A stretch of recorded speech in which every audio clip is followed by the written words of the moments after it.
Po mga kalingap, mga kababayan, mga kapromdi, yung welcome back po muli sa muli po nagbabalik tayo. Una-unahan po nating vlog yung araw na ito at pupuntahan ko nga po yung tatlong bata kasi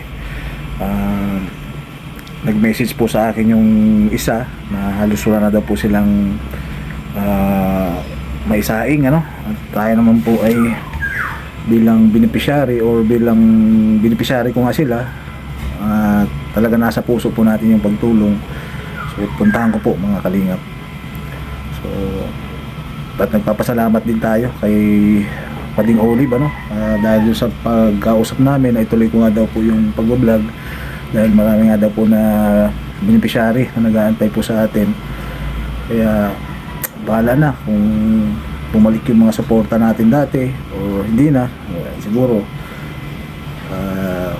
hanggang doon na lang siguro po ano. Pero muli po kumakatok tayo sa inyo po na mga viewers na naway suportahan po ulit ninyo ang aking channel para po may pagpatuloy po muli ang pagtulong ano. Kung nawala man po yung isang channel, siguro pagsubok lamang po ano, kumbaga huwag susuko. Kaya sana po mga kalingap, sa isa pa pong pagkakataon masuportahan niyo po ulit ang aking munting channel. Yun po ay unang upload ko po ito dito sa Kapromdi Vlog 2.0. So kasi dito po rin tayo nakilala sa pangalan na ito, kaya ito na rin po yung gagamitin ko at dadagdagan ko lang naman po ng 2.0. So maraming po salamat muli kila Kuya Bal at Edna Kalingap Rob. Hindi man po tayo naging active ng mga nakaraan, pero once na maayos na po yung mga bagay-bagay ay muli niyo po makita inyong lingkod sa ano po, sa nasumasama no. So maraming po salamat muli at salamat sa Panginoon dahil naliwanagan po muli ang ating isip na pagpatuloy po muli ano. Kasi talaga pong nasa puso na po natin yung pagtulong, hindi na po kumbaga nakasanayan na, kaya ang hirap po talaga na i-let go na lang basta-basta. So sa nag-hack po ng aking channel, naway magamit po niya sa maayos at makatulong rin po kung sakali kung may family ka, makatulong po sa'yo. So tara po, makakalimutan punta natin.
So yun po mga kalingap ano, at nandito na po tayo dito po sa daan na po, papunta na po kina Nanay Cecil. Ito po, may dala po ako na kunting bigas at yan, pagpasensya niya na po yun ay kasi wala po talagang kumbaga budget sa ngayon, lalo na po na nawala nga po yung ating channel. So sana po mga kalingap, mga kapromdi, i-supportahan niyo po ulit ako at paki-like and share po ng mga video po natin.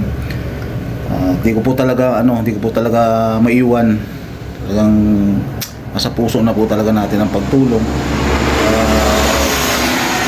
Kung papalarin pa po na maibalik po ulit yung ating yung mga views ano, yung mga views po para po sa ating channel, ay po lang po ay nagpapasalamat na tayo. Kasi gusto ko rin po talagang ibalik na makapagpabahay, mga ganon. Sa tulong po ninyo kung mabibigyan pa po tayo ng ano, isa pang pagkakataon na makapag charity at may pagpatulong sa pamamagitan po nitong channel ko ito ay makatulong po sa inyo. Ito po, dadaling ko lang tong ilang kilong bigas na to para kahit pa paano ay may maisaing sila Nanay Cecil, yung mga bata. Ito na po tayo, malapit na. Ito na yung bahay nila nanay. Nanay, kumusta? Ay, ano yan, nagiba na? Nagiba na nga po. Giba na oh. Ano nangyari dyan ay? May dala ako dito kahit pa paano. Kasi sabi niya ano, wala na daw. Sige, pasok tayo na. Ay, walang daan. Ay, anong nangyari dyan? Lalaba po kami. Giba. Juan, Bakit nabasa? padaan. Natulo sa loob? Grabe oh. Bumagsak. Busy sila. Ano anak? Kumusta? Si April. Grabe po. Bumagsak. Pero napustihan mo na siya oh. Paano? April, hawak mo anak mo na. Kaya hawak mo na si April mga kalingap. Ano, kumusta? Eh, may dala ako kasi sabi mo, nag-chat ka ba sa akin nung ano? Halos wala na kayo maisaing. Oh, sige anak, dali mo muna ito sa loob. Saan ba yung daan ito? Dito na lang po. Wala na po kasi yung daan at tinutulungan po namin maglaba si Nina. Ay, grabe. Ano, pati yung pintuan nila oh. Gravity na. Oh, ano? Jomar.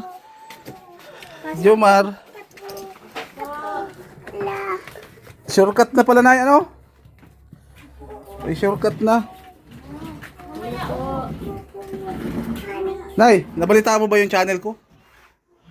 Wala ba na hack? Yung dati. Kinuha ba ga? Ay, grabe na gaano. Opo, ay grabe, salamat. Galing naman ito. Oh, sige na, anak, sige na. Lolo, pambira ginawa, lolo. Bless muna. Oh, bless. Ah, naglalaba ah. Sipag naman ng mga bata. Ay, may pasok na naman bukas ano. Oh, manak. Ay, si ano pala to? Kala ko si ano, Lulu. talaga si Anika. Dito po kayo. Nay, ba't ang dami ng labahan nyo? Opo, nagdami po ng Oh, bless. Ay, grabe. Naglalaba kayo ba? Katulong mo itong dalawa na paglalaba? Ay, tatlo? Opo. Si April, nakita ko nagsasampay ay. Kamusta kayo na? Okay naman po. Kasi na nung nakaraan, nung isang araw ba yun? Oh, pangalawang araw na. May na-receive ko siya akong text. Sabi niya, wala na daw kayong, di naman sa wala na daw masaing. Ito ba yun ay? Ay, opo. Bakit na ano pong nangyari? Bakit tawag ito? Siguro dahil dun sa anak mo na isa Opo. Panganganak. Po, mas dapat pong yung nanganak ang at nagsususubaga po yun dun sa ina. Pag walang may sabaw, hindi dapat po ang inaano niya lagi ay mayroong may sabaw ng may masuso yung bata. Oh, dapat Kasi talaga. Po, grabing hagilap ko po ng pambili ng ulam-ulam yan, mga bata na yan. Pati po ito, napasok sila ay madating naasa-asa na lang po ako doon sa feeding nila. Oo. Ang hirap ng buhay na yun, lalo na katulad niyan. Ba't dumami yung labahan nyo na eh? Ay di pa po na ospital yang di pa nanganganak yung may labahan ako. At nagparauulan baga po. Siya yan yung mga nabasa dyan ay sa tindahan ay sayang naman ka po. Ay kaya sabi ko kay yung sa bayaw po ay bayaw pahiramin mo naman ako ng ng washing at wawasingin ko yan. Ito po, pinahiram sa iyo. Okay. Nay, paano mo dito sa nagiba mo na tindahan na ito? Giba na oh. Yan po mga kalingap. Grabe. Giba na. Nay, meron nga pala akong dala na 5 kilo. Pagpasensya mo na talaga kasi dapat may sasahodin pa ako dun sa YouTube ko na yun. Wala, di ba nawala ang nahack. Kaya tinatamad na talaga ako ulit. Kaso parang pag may nagchat-chat sa akin katulad nung isa dun sa may parting tulay na lupa, kailangan din ng ano, konting ano, parang nabubuhayan baga, parang gano'n na. Ayoko nang asana, sabi ko, kumbaga kahit ang dami mo bagang nagawang tama, yung akusahan ka lang ng hindi naman tama, laglag lahat yung mga may ginawa mong tama, ano? Ang mga tao talaga na, kaya nga isa pa ito sa ano sa akin, nawawalan ng gana. Pero nung mag-chat nga si April, parang nabuhayan ulit ako na ano na, kasi nga doon sabi niya na halos wala na nga daw maisaing. Kumusta naman na? Bukas may pasok kayo? Opo. Kaya nga po, naglaba kami kasi di po nakalaba kahapon sila. Tapos, ano yung sabi mo na ano na, kailan yung graduation nyo? Sa March po. March, medyo matagal pa naman ano. Tapos may mga gastusin para doon na yun. Ano po ba yung mga gastusin na yun? Ay, opo. Ang gastusin po nila ay yung sa pictorial nila, tapos yung sa toga nila, tapos yung project nila. Saka yung mga baga po, kasi ang teacher, para di na maglinis yung mga magulang, ay nagpapalinis na lang po sa isang nanay doon na maglinis. Isang buwan po ay 100 ang bayad ng mga magulang. Lahat po sila. Lahat Grabe, ng ano? estudyante po, sige, 100 isang buwan. Para doon po sa, magbabayad kayo doon sa school. Opo, doon sa maglilinis. Ano yung sabi mo rin na nag-MC dyan si Kalinga Prab noong nakaraan? Hindi po, yun ang ma-MC daw po sa graduation. Sa graduation, siya ang ma-MC. Sabi ng mga teacher. At, Mag-meeting kami. at sabi niya, ako daw ma-escort. Puan niyan. Tapos ako daw ma-escort sa kanya. Sabi naman yan ay, kapagay na lang na-escort. Oo. Kasi si Papa mo naman, wala naman ano. Kaya wala nang problema, ako ma-escort sa iyo. Tapos ako ang yung tatay mo ngayon sa sa graduation mo. Kasi para kahit pa paano ganahan naman si April. At si Anika naman next year na ito, graduating na rin po. Ay, meron din po yung mga award. Nay, kumusta naman po yung buhay sa ngayon? Ay, mahirap po maigi. Hirap na hirap po. Kahirap-hirap po maigi. Sa ngayon, ano po, nakita ko naman. Paano ang gastusin po namin. Kita naman po sa sitwasyon nyo ngayon. Grabe. Halos di na po ako nakakatulog. Ay, mag-ano ka Biglang na. daw baga po ng katawan ko. Mag-ano ka naman kasi baka ikaw nagkasakit at ay, sus, mahirap. Lalong nawalan. Kawawa naman itong tatlo. Pero kumusta naman po yung sa pagkain nyo sa ngayon? Kumusta naman? Eh, gaya po niyan. Yung tanghali. Nakapunta po ako doon sa mga kaibigan ko doon sa Sierra Bros. Sabi ko ay, mayroon pong mga pulis doon na bawal magdaan ang hindi nakahilmet. Ay marami po doon nakatambay na walang mga helmet. Tapos yung mga pamangkin ko naman po doon may mga helmet. Sabi ko ay, pahiramin ninyo ako ng helmet, papahiramin ko yan. Makalusot lang, ihahatid ko dun sa kabilang kalsada. 100 ang binibigay po sa akin. Nakabili po ako ngayon ng 1 kilong bigas, saka kalahating kilong manok para may maiulam yung mag-inang bagong anak. Saka po ito na rin, mga bata, unang na rin namin. Ay, napakahirap po ng buhay na ito.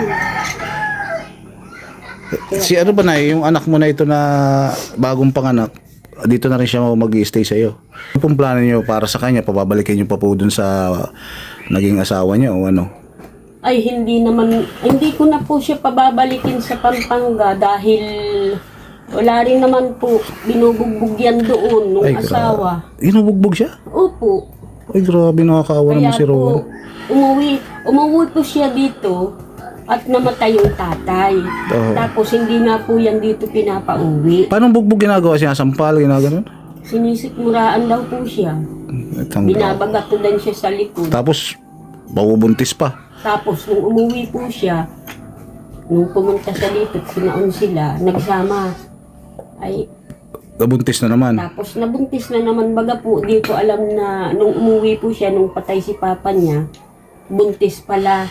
So, ayan po, nanganak na nung pizza sa Dapat ay responsibilidad nung asawa niya, kaso napunta pa ulit sa iyo na paano na yung buhay niyo? Kaya sabi ko, Kumbaga hirap ka na dito tapos may nadagdag pa na ano. sabi ko, at malalaki-laki na ito. Alaman po nung mga anak yan. Kaya ang isip ko po, naroon kami sa provincial sa Dait. Ang isip ko nandito at 4 na baga po ito. Yung sinanda nung inianak na ito dito. Sila lang magpilinsang dito, silang 4. April, kumusta naman ang buhay niyo ngayon sa ngayon? Anong nararanasan niyo sa ngayon na buhay niyo? Mahirap po, lalo na po nung nag-anak si tita. Kaming 4 lang po dito, tapos salitan po kami ni Bembem sa pag-alaga doon. Tapos pag mapasok po kami, ako po sa umaga, siya naman po sa hapon. Tapos pagka uwi ko po, maluto po ako ng ulam namin. Buti marunong ka na magluto na. Opo. Itlog man lang. Ito, naiiyak na naman si April dun sa... Kasi mararamdaman mo talaga yung ano niya, hirap ng buhay ano sa ano niyo. Kasi kita naman sa sitwasyon, no? Unang pasok ko pa lang, ramdam ko na talaga na napakahirap ng sitwasyon niyo sa ngayon, ano? Kumbaga parang bumabalik na naman yung dati na yung bago na nung after nung mamatay yung ano niyo, yung parang yung feeling niyo ngayon ang bigat-bigat ano. Ay, upo. Kasi ramdam ay kita ko talaga na mahirap yung sitwasyon niyo po sa ngayon. Paano po yung pang-araw-araw niyo na pagkain? Paano na yun? Ay, kahit po ano, kung hihingi-hingi na lang po ako. Bala ko nga ni po, mapunta ako, pagkalaba ko mapunta ako kay Kapitan, kaya kay Mayor. Mahingi po ako ng tulong para may makain itong mga bata. Di bali sana po ako, yun lang mga bata ang kumain. Grabe, ano? Ayan po at matatalino man baga po yan. Sabi ko nga ni po, wag na silang pumasok, wag na mag-eskwela. So ayaw naman nilang hindi sila papasok, ano po? Nay, kasi dito may yung nakaraan nag-chat sa akin si Kalinga Rain at may gusto nga daw mag-sponsor pero di pa naman natin sigurado ano po, at ako yung nagpapasalamat sa Panginoon dahil napansin na naman po kayo. Pero sana nga mag-pray tayo na matuloy yun. At sobrang nakakaano po talaga ito na mabigyan sana ng pansin po itong pamilya ni nanay kasi sobra pong ramdam po talaga natin yung sitwasyon nila sa ngayon dahil napakahirap po. Tulad niyan, at ako naman po nga sa ngayon may kunting dala at ako yung naghihingi ng paunmahin dahil yan lang po yung ating nadala dahil sa kawalan din po natin ng ano kasi halos isang taon na rin na wala tayong sponsor. Kumbaga, lalo pa ngayon, nahak na yung ating channel. Kaya kahit pa paano, paunti-unti, nakaabot tayo dito kila nanay para kahit paano makatulong. Para sa katulad niya, bukas may pasok na naman kayo na, no? Opo. So ikaw na, ano mga yung kahilingan mo ba na gusto mo mangyari sa family nyo ngayon? Gusto ko pong maayos na po yung tindahan. Ito, Para hindi na po umaalis si Lola. Hindi na po mahanap ng pera. Dito na lang po siya kahit nakatambay-tambay lang po dyan siya sa tindahan magbabantay. O mas okay na po yung kesa po kung saan mahanap ng pera si Lola. so, sana nga kung sakali man na malagyan ulit ng ng laman yan. Pero di rin talaga maiwasan na hindi bumagsak dahil dito lahat kinukuha. Kumbaga yung puhunan minsan nadadala kaya talagang babalik at babalik din na na mawala din yung tindahan pero kahit ganoon pa man malaking tulong talaga, di ba Nay? Para sa pang-araw-araw nyo. Opo, at yan pong mga bata, nakakatulong naman na po yan. Lalo't si Rowan nandito, hindi na nagpapadala yung kanyang kumbaga kung sakali man, tulong-tulong na lang kayo. Ano po Nay? Si Rowan po ba? Ano po ba yung pwedeng gawin ni Rowan para makatulong po sa inyo maliban dyan sa tindahan? Sabi nga ni po nung kapatid, yung isa ko pong anak, siya, magtrabaho ka niya kahit kung saan ang pwede ng trabahonan. Pag ay di sa akin na naman mapupunta yung bagong anak na hindi naman po yan pinasususo sa tupon. Paglakas-lakas mo niya, iwan mo yung ano, kaysa ikaw niya ang magtrabaho, mama, na matanda ka na. Kaya nga. Oo. Totoo yun. Kasi kung ikaw pa rin yung magsusuporta sa kanila na parang ano naman na ano, itong ang tatlo, hirap ka na sa ano, tapos katulad niya si Ro. Pero di rin naman natin maano, dahil dun sa kapartner niya, hindi naman nagpursigi. Ay, di po. Di pa po siya nanganganak. Ano, nung pong nakaraang linggo, tuwa-tuwa po kami ni Ruan. Ang saya-saya namin at nagtawag, ipinakausap sa akin ni Ruan. Sabi ko, ano nunoy, ano tutoy? Si itong mag-irina muna, ipasok ko na ng ospital, nakapanganak na, nakalabas na. Oo, sabi Anong po. balak mo? Bumalik ka naman. Kung hindi ka man ka mapunta dito, ay di magpadala ka naman yung panggastos. Ang pampers po niyang kapatid na yan. Pagpadala ka naman, nagagatas po yan, yung isang niya. Pagpadala ka naman, ang sagot baga po ay, sige po ma, napadala po ako. Tapos, Pagpadala naman. tuwa po ako, nagpadala. Ang tingin ko po dun sa ano, 3,000, Oh, anong magkano pala? 300 po. Ay, grabe mga anak, tapos 300. Ay, grabe. Kaya sabi ko, ay grabe po ka. Ba't wala po bang trabaho? Di ko po alam, di ko naman nakikita po. Sabi ko umuwi noong di pa yan nanganganak. At dito na lang magtrabaho. Sumama-sama dun sa mga kamag-anak ko dyan sa ano, kahit construction. Hindi daw at may trabaho daw po, matrabaho daw dun sa kapatid sa Angeles. Bukas may pasok ka rin? Parang inuubo ka na ka. Kailan pa yung ubo mo? Mga nakaraan lang. May ilang araw na. Sa lamig po baga pag mamadali. Saan ba kayo natulog na? Sa kwarto naman sila? Ano po? Sa kwarto po, tapos kami dito. May kutso naman po. Ito, dito po kayo natulog sa Ulapag. May kutsyon. O nak, bigyan ko kayo ng baon nyo lang bukas ano. At pasensya nyo na ulit na kasi si Papa J ay ano ngayon. Oh, pambaon nyo bukas ano. Maraming salamat po. Ano rin po ang channel mo niyan, mataas din. Sana nga po ulit na makabalik ulit at wala ay yung susunduhin ko nga dapat doon. Sabi ko nga sabi ko nga ibibigay ko nga dito sa tatlo na to kasi magkano lang din naman yun sa 3 buwan, isang beses lang sa sahod, parang gano'n na lang. Sabi ko nga yung plano ko ibigay ko sa kanila kasi para sa graduation tapos sa ibang gastusin nila na wala naman. So nanak ano, mag-ingat kayo palagi ano. At malay mo itong tindahan nyo talaga yung wish nyo ay matupad naman. Kasi tingnan mo gibang-giba o grabe ngayon ko lang nakita na ganyan na yan oh. Tapos ang dahil pang ano dito nila nanay oh, dahil naglalaba nga. O alis na rin ako ano. Mag-ingat kayo palagi. Ako mag-iingat din po kayo.